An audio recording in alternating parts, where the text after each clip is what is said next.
Today on the Playbook Podcast, Senator Elissa Slotkin's reconnaissance mission for the Democratic Party, the changing political tides in Nevada, and the latest on President Trump's weaponization of the justice system. Hello, I'm Adam Wren. And I'm Samuel Benson. It's Friday, November 14th. Megan couldn't join us this morning, but as you can hear, we're lucky enough to have one of our newest politics reporters, Samuel Benson, to the podcast. Sam, thanks so much for joining. Of course, happy to be here.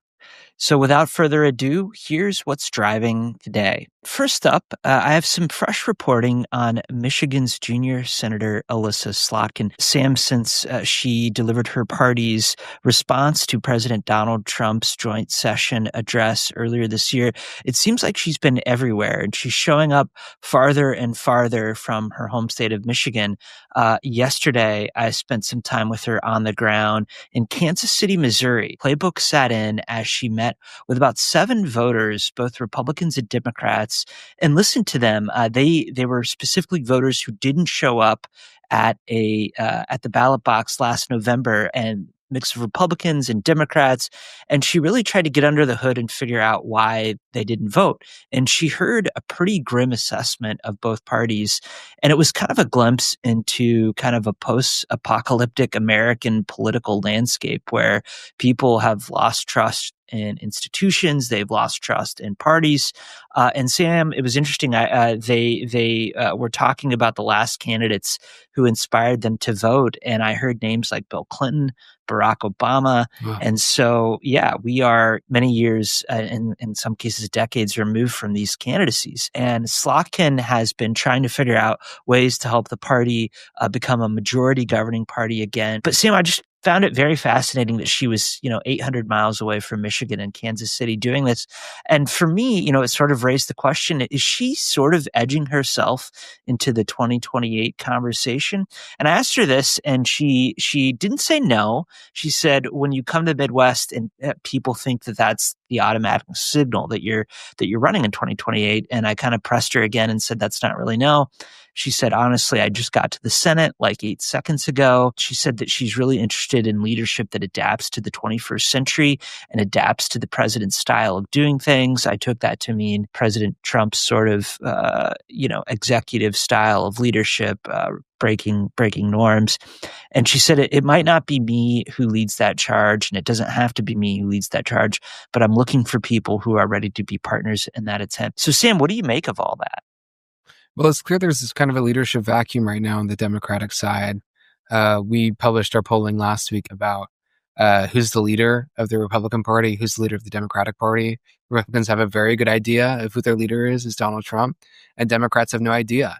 And even if she's not positioning herself openly for a 2028 bid, it's clear that she's trying to elbow herself into this leadership vacuum and kind of be a voice in the wilderness for Democrats. I think a lot of Democrats are excited, still riding the high of a week ago Tuesday.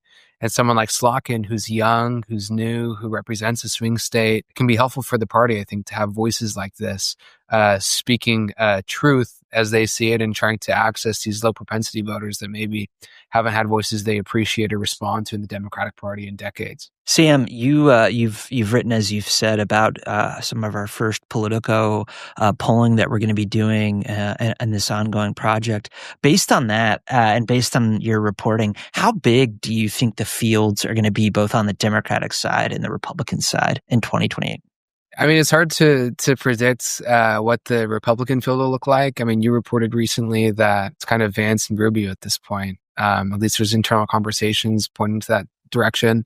That isn't to say there won't be other people that throw the hat in the ring, and I think it's impossible to predict. On the Democratic side, it's wide open, right? I talked to a strategist earlier this week that said they have an Excel spreadsheet with 35 names of potential candidates in 2028. And if anyone says that they have an idea of who it's going to be, they're lying to you.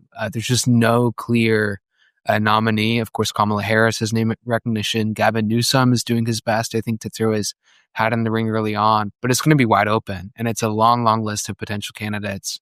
And I don't think anyone is doing any harm by suggesting that Slotkin couldn't be one of them. Yeah, I think, when people ask me this question, I think my answer is always like, what are the incentives right now to not running for president. Even if you're a Republican or a Democrat, I mean, it's the quickest way to a cabinet post. It's the quickest way to a book deal or a television show or a podcast. And it seems like the fields for both parties are going to be, larger than expected, certainly on the Democratic side, larger than perhaps the GOP field. Let's head to an early presidential nominating state, particularly on the Democratic side, Nevada. Sam, you know the American West well. We saw both Democratic senators, Catherine Cortez Masto and Jackie Rosen, break ranks to end the government shutdown earlier this week.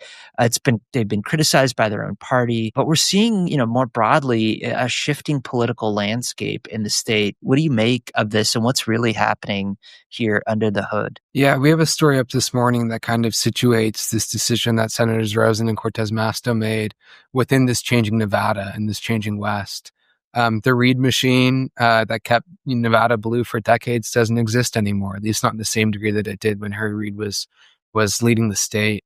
All of a sudden, you have for the first time in 20 years, Nevada went red last year. Donald Trump won the state by, I think, 3.1 percentage points. And then Rosen won re-election by like 1 percentage point. And so these are razor thin margins, but it's no longer this deep blue state that it had been for years and years. I talked to a pollster that does a lot of polling throughout the state, and he essentially described it as saying Nevada isn't a blue state anymore. It's a true swing state with a Democratic lean and a Republican trend line. And I think that's pretty accurate.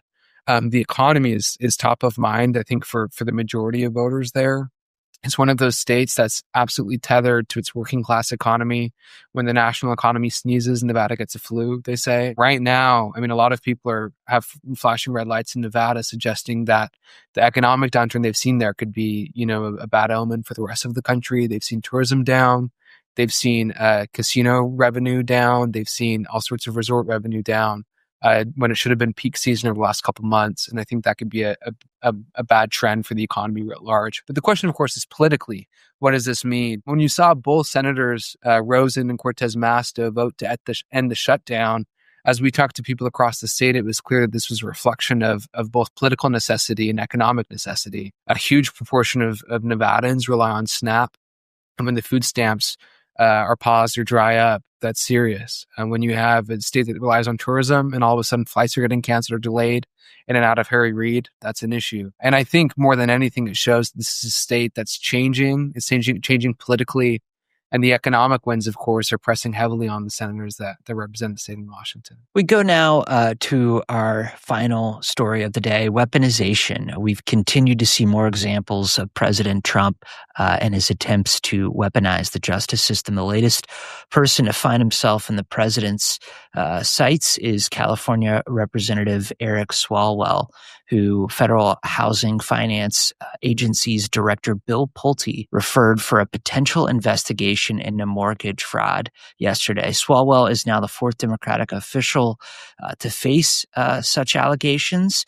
And the referral, according to NBC's reporting, quote, alleges several $1 million worth of loans and refinancing based on Swalwell declaring his primary residence as Washington. Swalwell gave a statement to NBC in which he said that, quote, as the most vocal critic of Donald Trump over the last decade and as the only person who still has a surviving lawsuit against him, the only thing I'm surprised about is that it took him this long to come after me. The move against Swalwell, Sam, also came on the same day that a federal judge in Northern Virginia expressed deep skepticism about whether interim U.S. Attorney Lindsey Halligan, who was handpicked by the president to bring criminal cases against his political rivals, was legally appointed to the role. The ruling, which the judge said yesterday would come before Thanksgiving, could derail cases against former FBI Director James Comey and New York AG Letitia James. Sam, what do you make of this yet another front in the weaponization war that President Trump is waging against the federal government in some cases and his own enemies in others? Yeah, I think we all remember throughout the 2024 cycle when he talks about retribution, he eventually said that his success would be his retribution, but there was always talk of enemies lists, right? That a group of people that he was going to go after.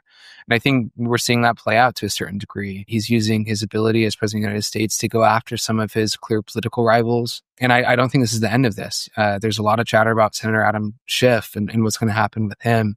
and his legal situation. Of course, Letitia James is part of this as well. Yeah, Sam, it's interesting to me after the results that we saw in New York, New Jersey, and Virginia last week, just with the all-out onslaught that we've seen for these last almost 10 months now, you have to wonder whether, you know, voters are no longer willing to sort of allow this sort of revenge-focused administration to continue apace, even on the Republican side, especially as cost and affordability become kind of a more urgent issue ahead of the midterms. I wonder just how much appetite there is for this in the party. The early months, he sort of got a pass from Senate Republicans, House Republicans, the Supreme Court in some cases. But yeah, how much left of this political will does the juggernaut of Trump 2.0 have before members of his own party start to consider him more of a lame duck and sort of cut him less slack? When you look at his fave on fave, and it's as low as it's been at any point in either of his presidencies, the question, of course, is whether voters want to hold him accountable. Of course, he won't be on the ballot again, but Republicans across the country will next cycle, and their ability to hold on to a trifecta in Washington is deeply reliant on Trump's popularity and Republicans' popularity. I mean, this morning in our Score newsletter, we have a conversation with the pollster that did Abigail Spanberger's and Mikey Sherrill's races last week. And his argument is that the most successful pitch and message that both of those candidates had to voters wasn't the negative anti-Trump or pro-democracy message. It was simply on cost of living and affordability. And the question, of course, is that Democrats, I think, will have 12 additional months of red meat on all of this that they can use against the president and against his acolytes. But the question will be what's more effective for the voter. Is it conversations about retribution, his loyalty fray in the House and the Senate among Republicans that have been his allies for this long? Or will the message simply be on affordability? And I think that's a conversation that every Democrat in the House and Senate and governor's races and AGs across the country that are running have to have. Yeah, in some ways, Sam, in the New Jersey race in particular, which you mentioned, that was the first time that, the consequences of Trump's retribution and revenge were in some ways on the ballot. Mikey Sherrill talked a lot about the Hudson Tunnel Project, which Russ Vought infamously pulled funding for during the shutdown. I mean, that was a consequence of Trump's retribution. And she talked about that a lot on the campaign trail. And you got to wonder, those retribution politics, like how much legs do they have and how far will they continue to go before voters just say, enough. This is not sort of how our country ought to be run, even if we, agree that Trump was, persecuted in parts of his first term and when he was out of office. So I think that's a major question hanging over 2026 as we wrap up 2025. Yeah, and it's not like Virginia was immune to this either, right? Spanberger went hard against DOJ, against the RIFs and layoffs of federal government employees, which the president on many occasions has pitched as his desire to get rid of this liberal or woke workforce in the Washington area. So I think we saw threads of it in both races, right? But we also saw it under this larger umbrella of affordability. And it's an interesting needle that Democrats will have to thread, but they, I think, in some ways now have a playbook from both of those races and a handful of the other down ballot races across the country last week. Well, we often like to end the show with something from the Playbook newsletter, and it seems like we've talked about the Kennedy Center so much this year and its moment of change in the Trump 2.0 administration. But the latest thing, Sam, is the World Cup draw. The Washington Post reported yesterday that FIFA will not pay a rental fee when it takes over significant parts of the Kennedy Center for that event next month, but the arrangement complicates things for a variety of shows and other programs that are planned for the Kennedy Center. This happens at a complicated time, of course, for the center as it faces significant turnover and a drop in ticket sales since President Trump assumed control of it earlier this year. Sam, I think, in addition to, a restaurant like Butterworth's, which has become a real MAGA 2.0 hangout, I think the Kennedy Center, you could argue, has seen kind of the most cultural change of any institution of its kind in Washington. I'm curious, have you been to the Kennedy Center recently for a show? under Trump 2.0? What do I you have, make yeah. of it? You walk in and you're immediately greeted by portraits of the president, the vice president, and the first lady. And it's different, right? It's quickly become, I think, in some ways taken over by the politics of this era. I mean, Trump has flirted with renovations at the Kennedy Center, a la the renovations that we see at the White House, and it's interesting to see how this all plays out.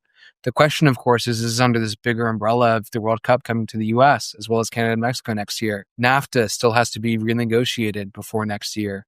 It's not on track. There's a lot that's going to be playing in, I think, to the politics of FIFA. The Kennedy Center, I think, in this instance is an interesting microcosm of that. There's a lot more that we'll see come out in the next 8 to 10 months. Well, for me, a ravenous World Cup fan and supporter of the U.S. men's national team, I'm going to be closely attuned to the draw and the group that we get. Hopefully it's not the group of death. But watching this all play out amid the backdrop of what's happening at the Kennedy Center will certainly be interesting. And Politico will be your home for the intersection of politics and World Cup drama. Sam, thanks so much for being with us today. Of course, happy to.